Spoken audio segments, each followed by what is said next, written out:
Hi friends, అందరికీ నమస్కారం అండి. తెలంగాణ రాష్ట్ర వ్యాప్తంగా ఉన్నటువంటి రైతులకు సంబంధించి తాజాగా ప్రభుత్వం నుంచి ఇప్పుడిప్పుడే ఇంపార్టెంట్ ఫ్లాష్ అప్డేట్ అయితే రావడం జరిగిందండి. రైతు భరోసా సంబంధించి ప్రభుత్వం అధికారంలోకి రాకముందు ఇచ్చిన హామీని ప్రతి ఒక్కటి కూడా నెరవేరుస్తూ వస్తున్న క్రమంలో ఒక సంవత్సరం అయితే గడుస్తున్న సందర్భంగా 6 గ్యారంటీలు కొన్నిటినైతే అమలు చేసింది.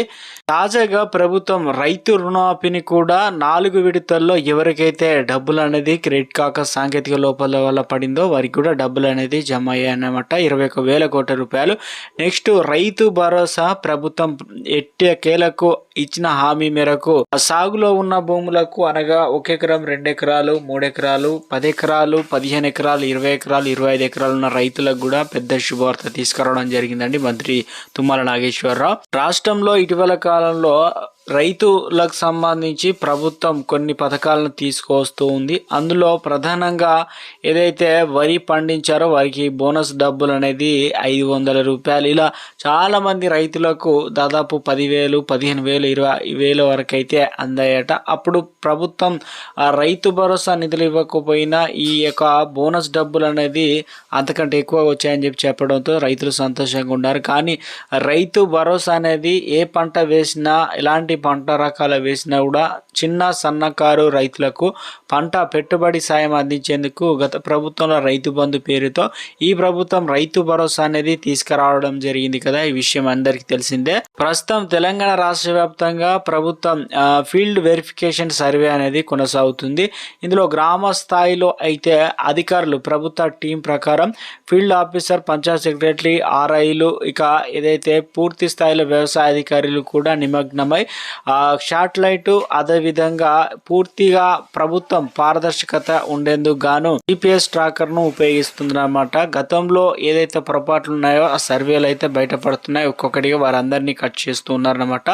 ప్రభుత్వం ఇప్పటికే తెలంగాణ రాష్ట్ర వ్యాప్తంగా రేపు ప్రతిష్టాత్మకంగా తీసుకుంది, ఆదేశాలు అయితే జారీ చేయడం జరిగింది. ఫైనల్ గా రాష్ట్రంలో చాలా మంది రైతు భరోసా కోసం ఎదురు చూస్తున్నారు. ఈసారి ఎంత డబ్బులు పడతాయి ఏందని చెప్పేసి, రేపు ఎన్ని ఎకరాల వరకు జమ చేసే ఛాన్స్ ఉంది, ఎంతమందికి ఎన్ని పథకాలు రాబోతున్నాయి, ఇందుకు సంబంధించి ఎలాంటి రూల్స్ ప్రకారం ఇప్పటి వరకు వెరిఫికేషన్ అయితే కంప్లీట్ కావడం జరిగింది, రాని వారి పరిస్థితి ఏంటన్నది వీడియోలో కూడా క్లారిటీ అయితే తెలుసుకునే ప్రయత్నం అయితే చేద్దాం. ఒక లేటెస్ట్ అప్డేట్ అయితే రావడం జరిగిందండి. అదొక స్మాల్ రిక్వెస్ట్ అండి, ముందుగా వీడియోస్ చూస్తున్న ప్రతి ఒక్కరు కూడా సబ్స్క్రైబ్ చేసుకొని bell button all notification activate చేసుకోండి. మిత్రులందరూ కూడా వీడియోని షేర్ చేయండి, అదేవిధంగా లైక్ చేయండి. తెలంగాణ రాష్ట్రంలో ఇటీవల కాలంలో ప్రభుత్వం అనేది రైతు భరోసా అనేది పథకం పేరును 2025 కొత్త సంవత్సరం కానుకగా ప్రభుత్వం ముందుకు తీసుకురావడం జరిగింది.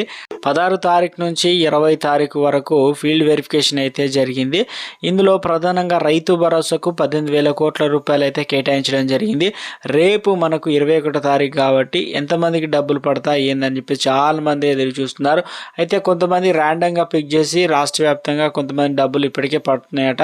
అయితే రేపు ఎంతమందికి డబ్బులు పడవు అని చెప్పేసి, ఏ పథకాలు రాబోతున్నాయి, ఇందుకు సంబంధించి ఎలాంటి రూల్స్ ప్రకారం, అంటే గతంలో ధరణి ఉంటే ప్రస్తుతం భూభారతి అనేటువంటి కొత్తగా వెబ్సైట్ తీసుకురావడం జరిగింది. అందులో ఉన్నటువంటి సాగు చేస్తున్న భూములకు మాత్రమే డబ్బులు అనేది ఖాతాలో జమ అవుతాయని చెప్పేసి, అదేవిధంగా మంత్రి తుమ్మల నాగేశ్వరరావు మరొక బెటర్గా ఒక అప్డేట్ అయితే తీసుకురావడం జరిగింది. అదేంటంటే తెలంగాణలో ఎన్ని ఎకరాల వరకు సాగు చేస్తే అన్ని ఎకరాల వరకు ఫీల్డ్ వెరిఫికేషన్ జరిగినప్పుడు ప్రభుత్వ అధికారులకు తగిన సమాచారం ఇచ్చినట్లయితే ఆ డేటా అంతా రాసుకుంటారు కాబట్టి ఆ వివరాల ప్రకారమే మీకు డబ్బులు అనేది ఖాతాలో జమ అవుతాయని చెప్పేసి చెప్పడం జరిగింది.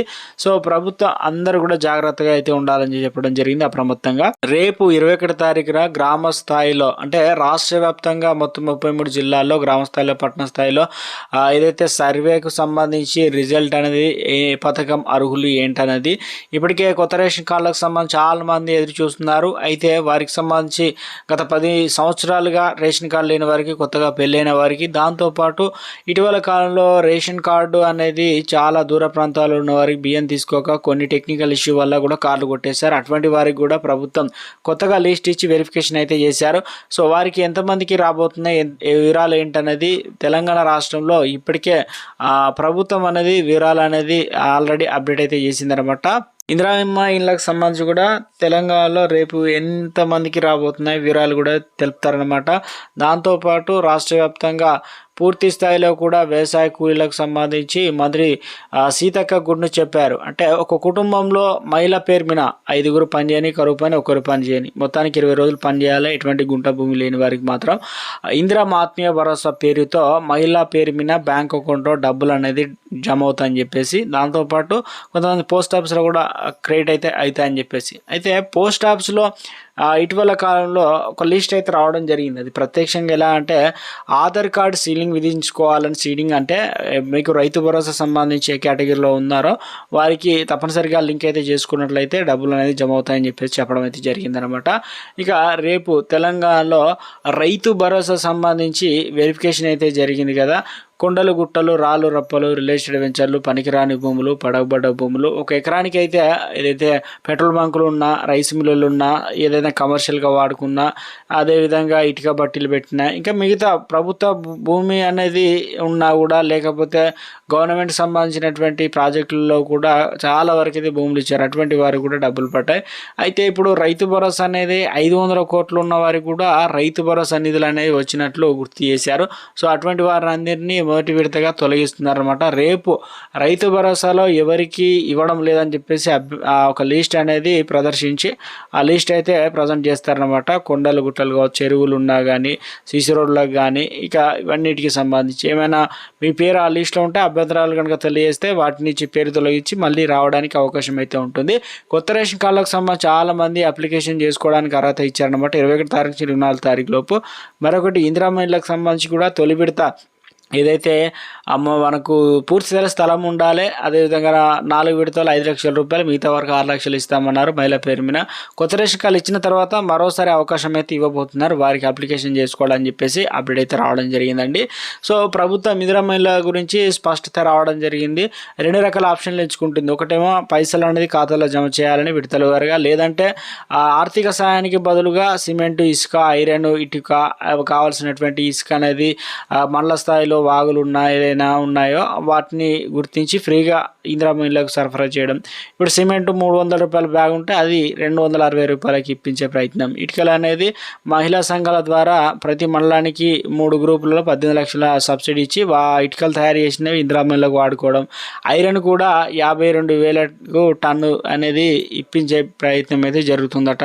చూడాలి మరి, ప్రభుత్వం 2 విధానాలతో నడుస్తుంది కాబట్టి ఖాతాలు అనేది ఇస్తారు, లేదంటే ఈ విధానం అయితే కంటిన్యూ కాబోతుంది. రేపు రాష్ట్ర వ్యాప్తంగా రైతు భరోసా, అదేవిధంగా 4 పథకాలకు ఎవరికి వచ్చింది ఎవరికి రాలేదని చెప్పేసి 21 తారీఖున ప్రభుత్వం నుంచి ఒక లిస్ట్ కావచ్చు, ఒక ప్యాంప్లెట్ కావచ్చు, లేదంటే ఒక ఫ్లెక్స్ రూపంలో ఒక జిరాక్ తీసి అయితే అధికారులు అయితే గ్రామ సభలో అయితే పేర్లు చదివి వినిపిస్తారనమాట. సో మొత్తానికి రేపు అయితే రాష్ట్రంలో చాలా ఇంపార్టెంట్ డే కాబట్టి తప్పనిసరిగా వివరాలు అయితే తెలుసుకోవాల్సిన బాధ్యత అయితే ఉంటుందన్నమాట. ఎలాంటి పథకాలు ఏమైనా అభ్యంతరాలు ఉన్నా మళ్ళీ కూడా సరి చేసుకోవడానికి సదవకాశం అని చెప్పేసి అధికారుల నుంచి ఒక అప్డేట్ అయితే రావడం జరిగిందండి. ఇది ప్రస్తుతం ఉన్నటువంటి రైతు భరోసా సంబంధించి వివిధ పథకాలకు సంబంధించినటువంటి లేటెస్ట్ తాజా సమాచారం అండి.